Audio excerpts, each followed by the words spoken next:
And 16. I want to see how the Dallas Mavericks respond to the pressure this year of having won it last year, because the Lakers know the pressure of winning it and then having to come back the next year and saddle up to represent again the next year and possibly try to win another one the following year. The Lakers did that. They went back to back. Dallas Mavericks, they've never been in that position before. And I think it's going to be interesting to see how they respond to all the pressure of having to saddle up once again to try and win another one, which they won't lose. But Well, obviously Dallas made some changes in the offseason, getting rid of Tyson Chandler and Deshaun Stevenson, so they're not the same defensive team as they were last year.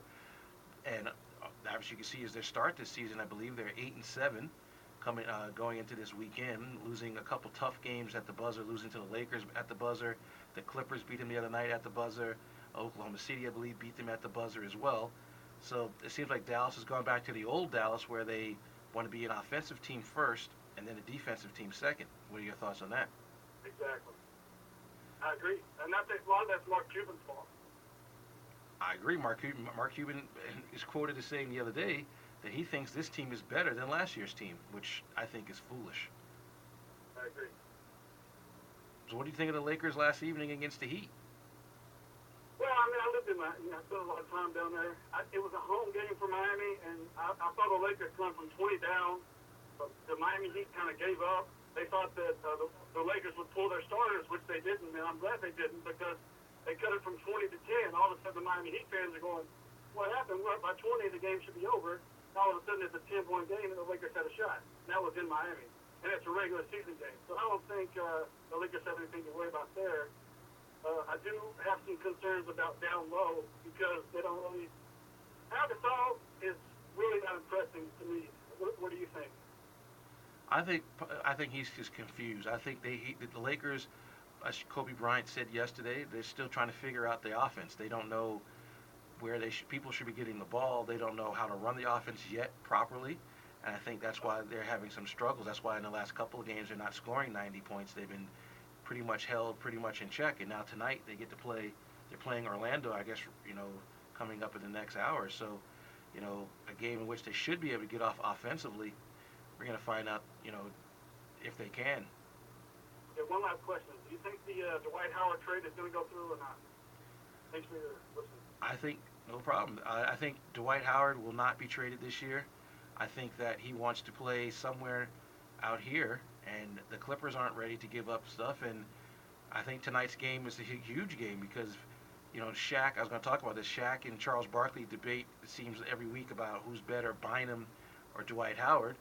And for my money, as they said last night, Dwight Howard is the better player, but Andrew Bynum has more moves offensively, and he's just learning how to play the position, at a high level. So it'd be a tough trade. It'd be a tough trade. Plus, Orlando hosts the All-Star game this year, and I'm certain Orlando does not want to lose Dwight Howard before the All-Star game because then their fans have no reason to come to the game.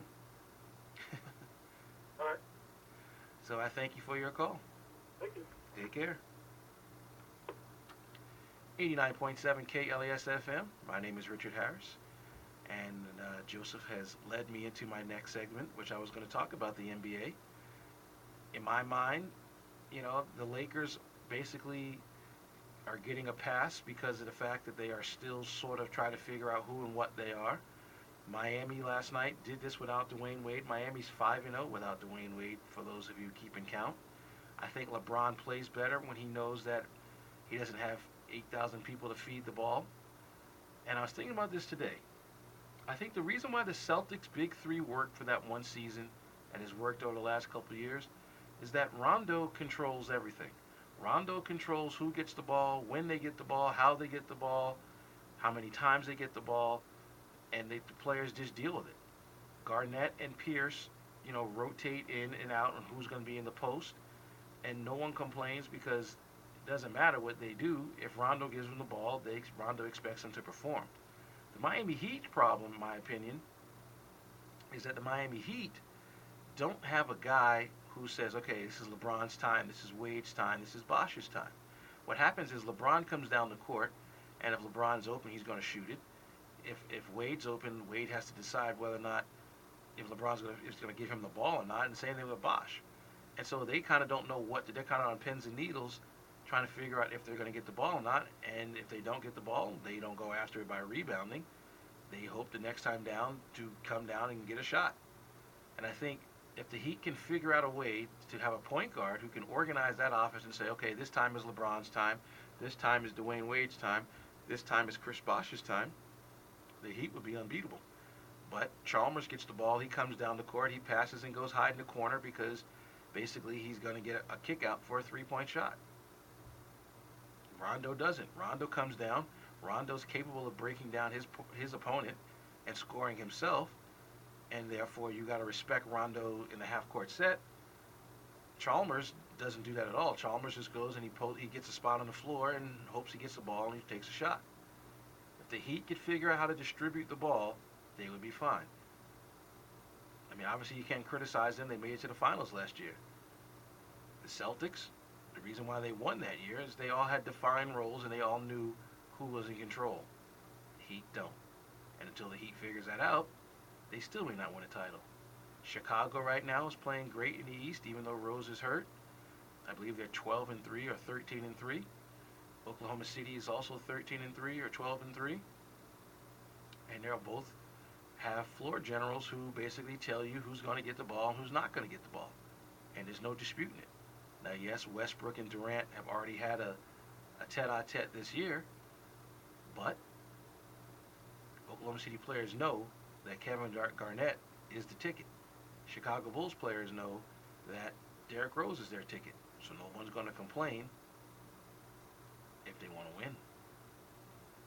The big story in the NBA this year, no question, is injuries. And in a 66-game season, that could tell you who's going to play in the finals and who's not going to play in the finals. Obviously, Rose being out these last 3 games. Dwayne Wade's been out for a few games. Carmelo's beat up by the Knicks. You know, Paul Pierce missed a bunch of the games at the beginning of the season. You know, Zach Randolph's out for Memphis. I mean, Manu Ginobili's out for the Spurs. There are some significant players who are not playing right now.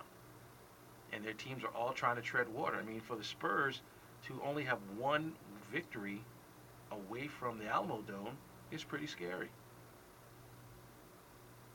But injuries right now is what is determining who's going to do what so far in the NBA.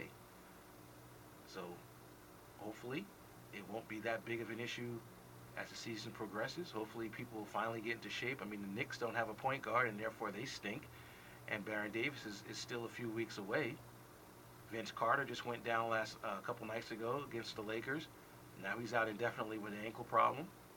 I mean, a lot of these older guys just can't keep up, I guess. But, you know, let's just not hope this season is not thrown away because of injuries.